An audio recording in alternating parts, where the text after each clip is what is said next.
Hello friends, আশা করছি সবাই অনেক অনেক ভালো আছো, সুস্থ আছো। তো নতুন আরেকটি সকাল নিয়ে তোমাদের সামনে চলে এসেছি বন্ধুরা। তো এখন হচ্ছে সকালবেলা, আর সকালবেলায় দেখো ঘুম থেকে উঠে যদি এরকম গাছ ভর্তি সুন্দর সুন্দর কালারিং ফল দেখা যায় গাছে, দেখো কতটা সুন্দর কালার আর কত সুন্দর গাছে হয়েছে। তো তোমাদের কাছে কেমন লাগবে অবশ্যই কিন্তু আমাকে কমেন্ট করে জানাবে। আর আমার কাছে কিন্তু আজকে সকালটা সব থেকে স্পেশাল ছিল এত সুন্দর ফল দেখে। তো যাই হোক, এখন হচ্ছে ঘরে চলে এসেছি। আর ঘরে এসে হচ্ছে আমার যে টুকিটাকি কাজগুলো ছিল গুছিয়ে নিচ্ছি, এরপরে সকালের জলখাবার তৈরি করতে হবে। তো সকালবেলাই হচ্ছে এটা হচ্ছে আমাদের কেনা মাছ, এই মাছগুলো এখন আমি ঢেলে এগুলো পরিষ্কার করে বেছে কেটে রেখে দিব। তারপরে সকাল সকাল দেখো আমাদের বিল থেকে যে মাছগুলো আমরা আজকে পেয়েছি, সেই মাছগুলো কিন্তু সোজা বাড়িতে নিয়ে চলে এসেছে। আর মাছগুলোও কিন্তু এতটা টাটকা আর জ্যান্ত জ্যান্ত মাছ, দেখো অনেক সুন্দর। আমরা কিন্তু এই বৃষ্টির সিজনে এরকমই কিন্তু প্রতিদিন একবার নয়, শুধু 2 থেকে 3বার এরকম বিল থেকে প্রচুর প্রচুর মাছ পাই। আর প্রতিদিন এরকম মাছ পেলে কতটা ভালো লাগে সে তো তোমরা বন্ধুরা বুঝতে পারছো। তো সকালবেলা হচ্ছে সমস্ত কাজবাজ আগে ঝটপট একটু গুছিয়ে নিয়ে তারপর হচ্ছে সকালে যে আমরা জলখাবারটা খাবো আজকে, সেটা তৈরি করতে আমি সোজা চলে যাব। তো এদিকে আমি একটু দেখো আমার যে বাকি কাজগুলো ছিল সব কিছুই একটু গুছিয়ে নিচ্ছিলাম। আর সবগুলো গুছিয়ে নেওয়া হয়ে যাওয়ার পরই আমি চলে যাব আমার জলখাবার তৈরি করার জন্য। প্রতিদিন সকালবেলায় কিন্তু আমার এই টাইমটা একটু প্রচুর কাজের চাপ পড়ে, সবাইকে জলখাবার তৈরি করে দেওয়া, ঘরের সমস্ত কাজ গোছানো, তারপরেই কিন্তু একটু ফ্রি হই। তো এদিকে আমি সেই কাজগুলোই আগে করে নিচ্ছিলাম, তারপরে হচ্ছে বাকি কাজগুলো করব। তো প্রতিদিন সকালবেলায় তোমরা আমাকে দেখেছো আমি ভিন্ন ভিন্ন স্টাইলে জলখাবার তৈরি করি। প্রতিদিন কিন্তু আমরা রেগুলার চা খাই না, আর রেগুলার কিন্তু নিত্য নিত্য স্টাইলে নতুন স্টাইলে জলখাবার তৈরি করে থাকি। তো এদিকে হচ্ছে আজকে হচ্ছে আমি দুধ পুলি পিঠা তৈরি করব আজকে সকালে জলখাবারের জন্য। তো ঘরে থাকা যে নারকেল ছিল সেই নারকেল একটা ছুলে নিয়েছি, কারণ দুধ পুলি পিঠাতে কিন্তু মাস্ট নারকেল লাগবে, তোমরা সেটা জানো।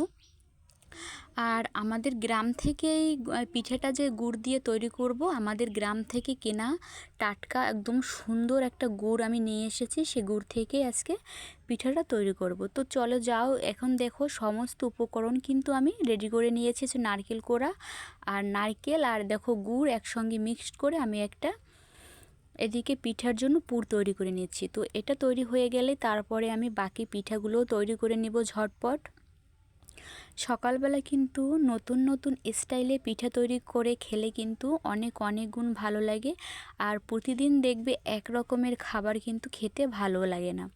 তোমরা প্রতিদিন এক রকমের যত ভালো খাবারই খাও না কেন, খেতে কিন্তু ভালো লাগবে না। তো তোমরা আমার মতো নিত্য নিত্য নতুন নতুন স্টাইলে এরকম খাবার তৈরি করে খাবে, তাহলে কিন্তু অনেকটাই ভালো লাগবে।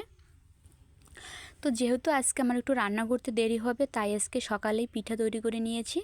আর পিঠে খাওয়ার পরেই কিন্তু আমি রান্নাবান্না বাকি কাজে চলে যাব।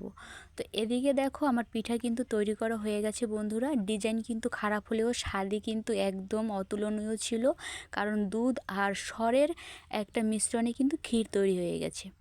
তো খাওয়া দাওয়া শেষ করে চলে এসেছি এখন হচ্ছে আমার মুরগির ঘরে।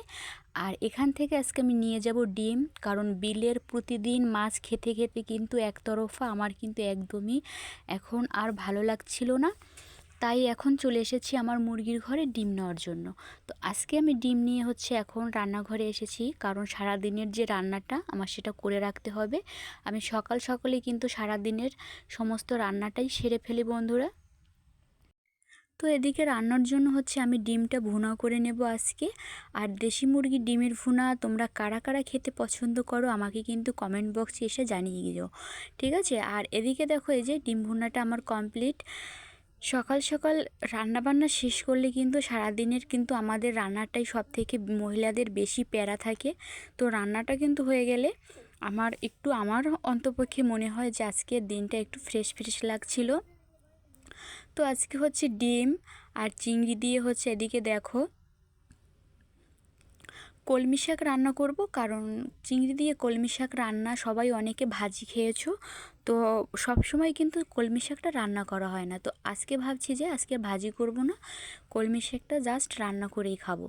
তো আমার কাছে কিন্তু কলমি শাক রান্নাটা বেশ ভালোই লেগেছিল। তো তোমাদের কাছে এই শাক রান্নাটা কেমন লাগে অবশ্যই বন্ধুরা জানাবে। আর কিছুটা হচ্ছে মিষ্টি কুমড়া ভাজি করে নিচ্ছি। তো তোমাদের বলতে কিন্তু ভুলেই গেছি বন্ধুরা, এই মিষ্টি কুমড়াটা কিন্তু আমাদের গাছে হওয়া মিষ্টি কুমড়া।